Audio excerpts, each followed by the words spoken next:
Thor is the first superhero movie of 2011 and the newest Marvel superhero movie. And after watching it, I had kind of mixed feelings about it. I'm a spacebound rocket ship and now I'm still the moon. And I made me right at you. This is the first superhero movie of 2011, and that's the main reason I wanted to see it. Also, I've been following the Avenger kind of storyline. If you guys don't know what the Avenger storyline is, I would suggest going back and watching every Avenger movie or every Marvel movie from 2008 to the present. But I've been following that, and that's the main reason I wanted to watch Thor. And they're kind of done with the sneak peeks at the ends now, I've kind of discovered. But anyway, that's the only reason I wanted to go see this movie, and it was okay. Nothing special about it. I was definitely expecting way more. I was kind of let down when the movie was over. But I was very lucky to get into the opening night screening, though. I usually try to get to the opening nights, and if I don't, I go see a movie I haven't seen before, review it, and then go on like a Tuesday. But I got into the opening night, so I am extremely happy that I got into that. See, I have my ticket stub right here. See, Thor, 6 o'clock. I made it in time, and I guess that I should probably go into the details of this. Yeah, I think I should probably go into the details now. For those of you who don't know, this movie takes place, well, actually, the beginning of the movie, kind of like, if you haven't seen the movie before, this isn't a big spoiler, but the movie starts out, like, in the present time, and then, as soon as they find Thor, a huge flashback occurs for, like, 40 minutes, and, during that 40-minute flashback, as soon as Thor's introduced, as soon as it's kind of up to date, that stuff happens at the same exact time Iron Man 2 was taking place.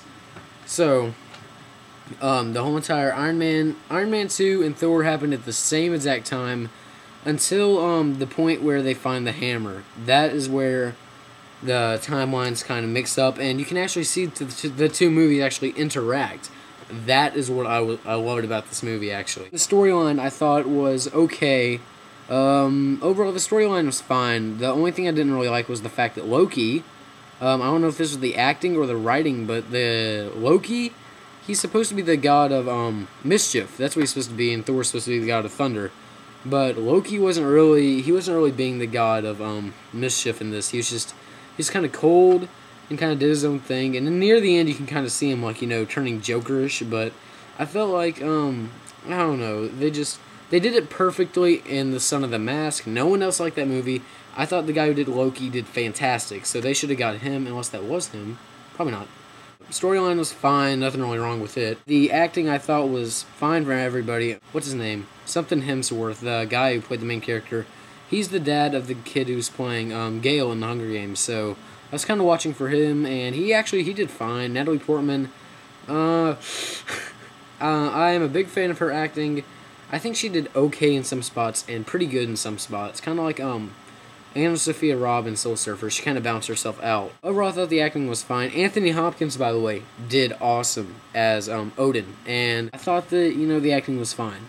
That's it. The action scenes I should probably go into. There were only 2 scenes that I have to point out that were perfect. That were absolutely perfect and that they shouldn't have changed at all. And those 2 scenes are the scene where, if you've seen the movie, you know what I'm talking about. If not, then I'm not trying to spoil it.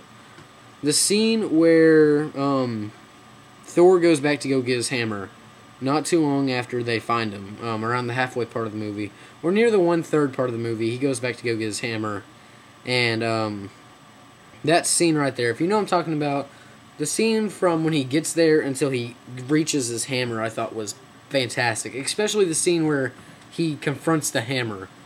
Beautiful scene. It was epic, and as soon as the scene was over, I felt like clapping, because that was just great.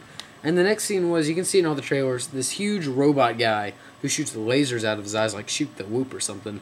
The scene with him fighting Thor was great. Not when he starts, like, fighting him with, like, the hammer, but before then, when they were fighting and he was, like, destroying the town and stuff, I thought that was made perfectly, too.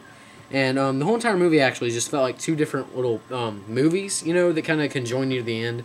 And I felt like one movie was Thor and Natalie Portman and them, and the other one was like Loki and and Thor's friends and the Gatekeeper and stuff. And I felt like alone they were fine. I definitely like the Thor and Natalie Portman section way better, because it seemed like they were kind of straying away from the superhero factor or the godlike or aspect of him, and that's why I liked it so much. And then you have the other storyline. It was okay, and then they kind of interact near the near partial to the end, before the climax. As I said, when the robot comes in, they kind of interact around there, and I didn't really think it didn't go that well then, especially near the end of that big scene I loved. I felt like they kind of screwed it up near the end of that scene, that's why I'm kind of excluding it. But, you know, near the end of the movie, it all worked out, but it ended the exact way I wanted it to. The action scenes at the very end were okay. I expected better, but, overall, this movie was pretty cheesy. That's the big problem with it. I feel like Rotten Tomatoes was being way too generous with it, because it was cheesy. That's what it was. That's the only thing. If they could have taken the cheesy aspect out of it, it wouldn't have been that bad. The cinematography was okay. There's some shots where they like show Thor and you like see the rain going super slow and he's like moving really fast. That was great. But overall, the cinematography, the weird camera angles, just everything about it was just kind of bizarre, I thought. And nothing really special about it. And that's basically what I thought of Thor. The effects. Now, the visual effects were beautiful. I did not see it in 3D, by the way. I didn't want to see it in 3D because it cost too much money. But it was visually fantastic. It was beautiful. And I wish I could have seen it in 3D, especially near the end. Because just seeing Asgard was just great. And the ending credits, the title sequence where they like shoot through the solar system, or shoot through the universe actually, and they show all the different galaxies and stuff. That was beautiful. That was great and stuff. But then the effects by themselves, they did slow-mo way too much. Too much slow-mo. That's basically what I thought of Thor. Overall, I thought it was okay. Definitely not. It's definitely not going to be the best superhero movie of the year. I'm still looking forward to X-Men First Class and the Green Lantern and Captain America. Captain America, I don't think is going to be that good. I'm still looking forward to it, you know. So, anyway, comment. Leave me comments telling me what you thought of Thor. Tell me if you think that I am a horrible critic and if you actually liked it. Comment on why I'm wearing sunglasses. I don't know, I just felt like I should today. Anyway, I guess for right now, that's all you need to know about Thor! I want you to see